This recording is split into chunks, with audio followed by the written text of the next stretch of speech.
اعوذ باللہ من الشیطان الرجیم۔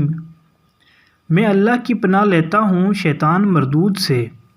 بسم اللہ الرحمن الرحیم۔ اللہ کے نام سے شروع کرتا ہوں جو بڑا مہربان نہایت رحم والا ہے۔ دیباچہ سورۃ الفاتحہ، تحریر سید ابو العلا مودودی رحمۃ اللہ علیہ۔ نام، اس کا نام الفاتحہ اس کے مضمون کی مناسبت سے ہے۔ فاتحہ اس چیز کو کہتے ہیں جس سے کسی مضمون یا کتاب یا کسی شے کا افتتاح ہو۔ دوسرے الفاظ میں یوں سمجھیے کہ یہ نام دیباچہ اور آغاز کلام کا ہم معنی ہے۔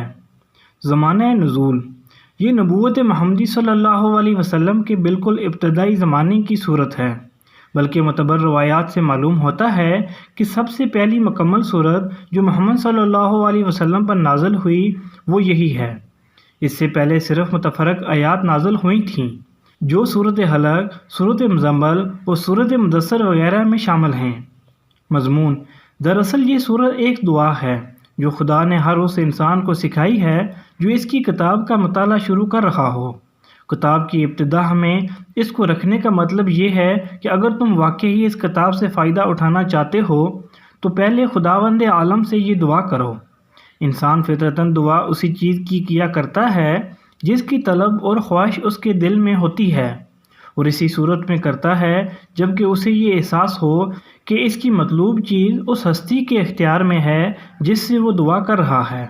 پس قرآن کی ابتدا میں اس دعا کی تعلیم دے کر گویا انسان کو یہ تلقین کی گئی ہے کہ وہ اس کتاب کو راہ راست کی جستجو لے کے پڑھے، طالب حق کی سی ذہنیت لے کے پڑھے اور یہ جان لے کہ علم کا سرچشمہ خداوند عالم ہے، اس لیے اسی سے رہنمائی کی درخواست کر کے پڑھنے کا آغاز کرے۔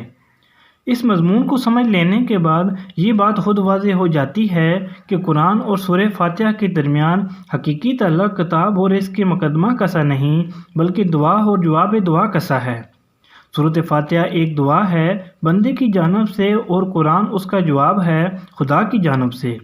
بندہ دعا کرتا ہے، اے پروردگار میری رہنمائی کر۔ جواب میں پروردگار پورا قرآن اس کے سامنے رکھ دیتا ہے کہ یہ ہے وہ ہدایت و رہنمائی جس کی درخواست تو نے مجھ سے کی ہے۔ یہ تھا سورۃ الفاتحہ کا دیباچہ۔ ترجمہ و تفسیر سورۃ الفاتحہ۔ ترجمہ، تعریف اللہ ہی کے لیے ہے جو تمام کائنات کا رب ہے، رحمان اور رحیم ہے، روز جزا کا مالک ہے۔ ہم تیری ہی عبادت کرتے ہیں اور تجھی سے مدد مانگتے ہیں۔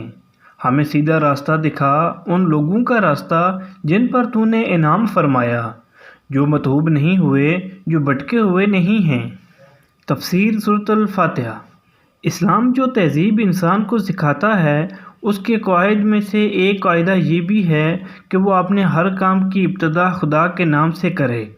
اس قاعدے کی پابندی اگر شعور اور خلوص کے ساتھ کی جائے تو اس سے لازماً 3 فائدے حاصل ہوں گے۔ ایک یہ کہ آدمی بہت سے برے کاموں سے بچ جائے گا، کیوں نہ کہ خدا کا نام لینے کی عادت اسے ہر کام شروع کرتے وقت یہ سوچنے پر مجبور کر دے گی کہ کیا واقعی میں اس کام پر خدا کا نام لینے میں حق بجانب ہوں۔ دوسرے یہ کہ جائز اور صحیح اور نیک کاموں کی ابتدا کرتے ہوئے خدا کا نام لینے سے آدمی کی ذہنیت بالکل ٹھیک سمت اختیار کر لے گی اور وہ ہمیشہ صحیح ترین نقطہ سے اپنی حرکت کا آغاز کرے گا۔ تیسرا اور سب سے بڑا فائدہ یہ ہے کہ جب وہ خدا کے نام سے اپنا کام شروع کرے گا تو خدا کی تائید اور توفیق اس کے شامل حال ہوگی، اس کی صحیح میں برکت ڈالی جائے گی اور شیطان کی فساد انگیزیوں سے اس کو بچایا جائے گا۔ خدا کا طریقہ یہ ہے کہ جب بندہ اس کی طرف توجہ کرتا ہے تو وہ بھی بندے کی طرف توجہ فرماتا ہے۔ جیسا کہ ہم دیباچہ میں بیان کر چکے ہیں، سورہ فاتحہ اصل میں تو ایک دعا ہے، لیکن دعا کی ابتدا اس ہستی کی تعریف سے کی جا رہی ہے جس سے ہم دعا مانگنا چاہتے ہیں۔ یہ گویا اس امر کی تعلیم ہے کہ دعا جب مانگو تو مہذب طریقے سے مانگو۔ یہ کوئی تہذیب نہیں ہے کہ منہ کھولتے ہی چھٹ اپنا مطلب پیش کر دیا۔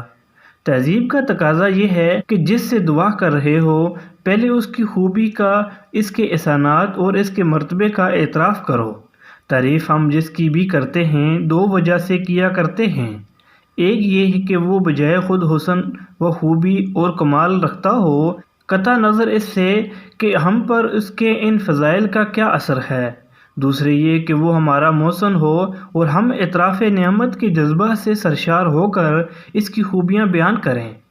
اللہ تعالیٰ کی تعریف ان دونوں حیثیتوں سے ہے، یہ ہماری قدر شناسی کا تقاضا بھی ہے اور احسان شناسی کا بھی کہ ہم اس کی تعریف میں رطب اللسان ہوں۔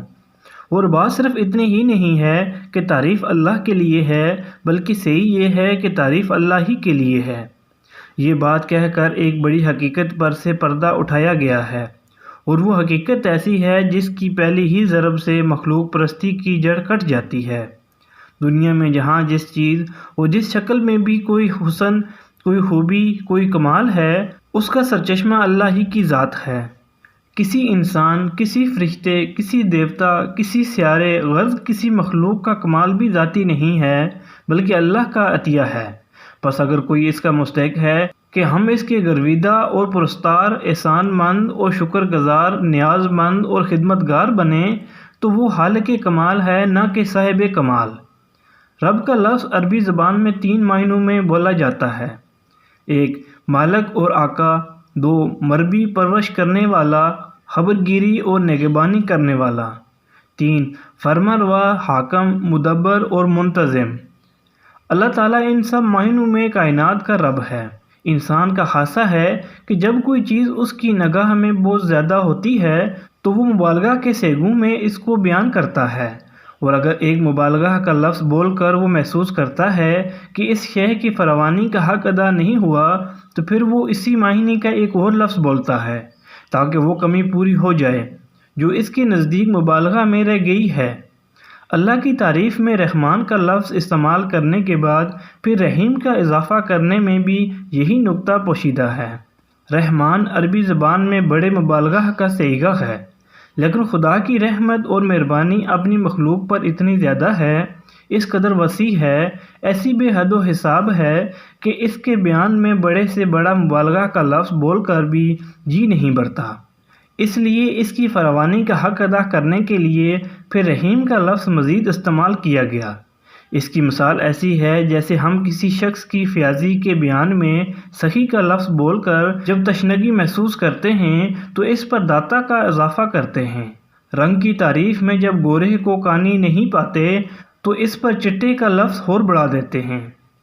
درازی قد کے ذکر میں جب لمبا کہنے سے تسلی نہیں ہوتی تو اس کے بعد رنگا بھی کہتے ہیں، یعنی اس دن کا مالک جب کہ تمام اگلی پچھلی نسلوں کو جمع کر کے ان کے کارنامہ زندگی کا حساب لیا جائے گا اور ہر انسان کو اس کے عمل کا پورا صلہ یا بدلہ مل جائے گا۔ اللہ کی تعریف میں رحمان اور رحیم کہنے کے بعد مالک روز جزا کہنے سے یہ بات نکلتی ہے کہ وہ نرہ مہربان ہی نہیں ہے بلکہ منصف بھی ہے، اور منصف بھی ایسا با اختیار منصف کہ آخری فیصلے کے روز وہی پورے اقتدار کا مالک ہوگا، نہ اس کی سزا میں کوئی مزاحم ہو سکے گا اور نہ جزا میں منع۔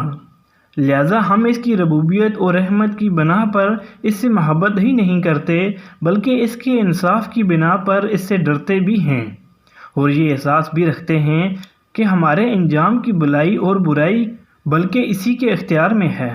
عبادت کا لفظ بھی عربی زبان میں 3 معنوں میں استعمال ہوتا ہے: 1 پوجا اور پرستش، 2 اطاعت اور فرما برداری، 3 بندگی اور غلامی۔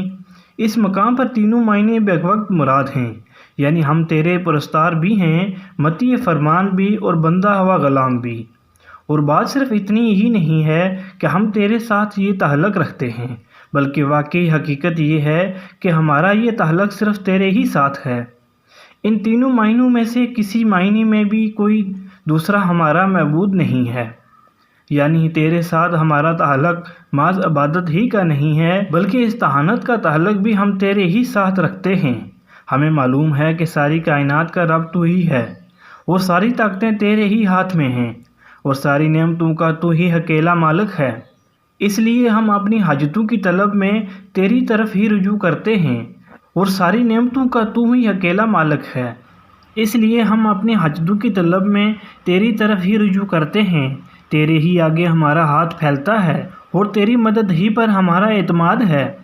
اسی بنا پر ہم اپنی یہ درخواست لے کر تیری خدمت میں حاضر ہو رہے ہیں، یعنی زندگی کے ہر شعبہ میں خیال اور عمل اور برتاؤ کا وہ طریقہ ہمیں بتا جو بالکل صحیح ہو، جس میں غلط بینی اور غلط کاری اور بد انجامی کا خطرہ نہ ہو، جس پر چل کر ہم سچی فلاح و سعادت حاصل کر سکیں۔ یہ ہے وہ درخواست جو قرآن کا مطالعہ شروع کرتے ہوئے بندہ اپنے خدا کے حضور پیش کرتا ہے۔ اس کی گزارش یہ ہے کہ آپ ہماری رہنمائی فرمائیں اور ہمیں بتائیں کہ کیسی فلسفوں کی اس بول بلیاں میں حقیقت نفس الامری کیا ہے، اخلاق کے ان مختلف نظریات میں صحیح نظام اخلاق کون سا ہے، زندگی کی ان بے شمار پگڈنڈیوں کے درمیان فکر و عمل کی سیدھی اور صاف شاہراہ کون سی ہے۔ یہ اس سیدھے راستے کی تعریف ہے جس کا علم ہم اللہ تعالیٰ سے مانگ رہے ہیں، یعنی وہ راستہ جس پر ہمیشہ سے تیرے منظور نظر لوگ چلتے رہے ہیں، وہ بے خطا راستہ کے قدیم ترین زمانہ سے آج تک جو بھی شخص اور جو گروہ بھی اس پر چلا وہ تیرے انعام کا مستحق ہوا اور تیری نعمتوں سے مالا مال ہو کر رہا۔ یعنی انعام پانے والوں سے ہماری مراد وہ لوگ نہیں ہیں جو ظاہر عارضی طور پر تیری دنیاوی نعمتوں سے سرفراز تو ہوتے ہیں مگر دراصل وہ تیرے غضب کے مستحق ہوا کرتے ہیں اور اپنی فلاح و سعادت کی راہ گم کیے ہوئے ہوتے ہیں۔ اس سلبی تشریح سے یہ بات خود کھل جاتی ہے کہ انعام سے ہماری مراد حقیقی اور پائیدار انعامات ہیں جو راست روی اور خدا کی خوشنودی کے نتیجہ میں ملا کرتے ہیں، نہ کہ وہ عارضی اور نمائشی انعامات جو پہلے بھی فرعونوں اور نمرودوں اور قارونوں کو ملتے رہے ہیں اور آج بھی ہماری آنکھوں کے سامنے بڑے بڑے ظالموں اور بدکاروں اور گمراہوں کو ملے ہوئے ہیں۔ یہ تھا سورۃ الفاتحہ کا ترجمہ و تفسیر۔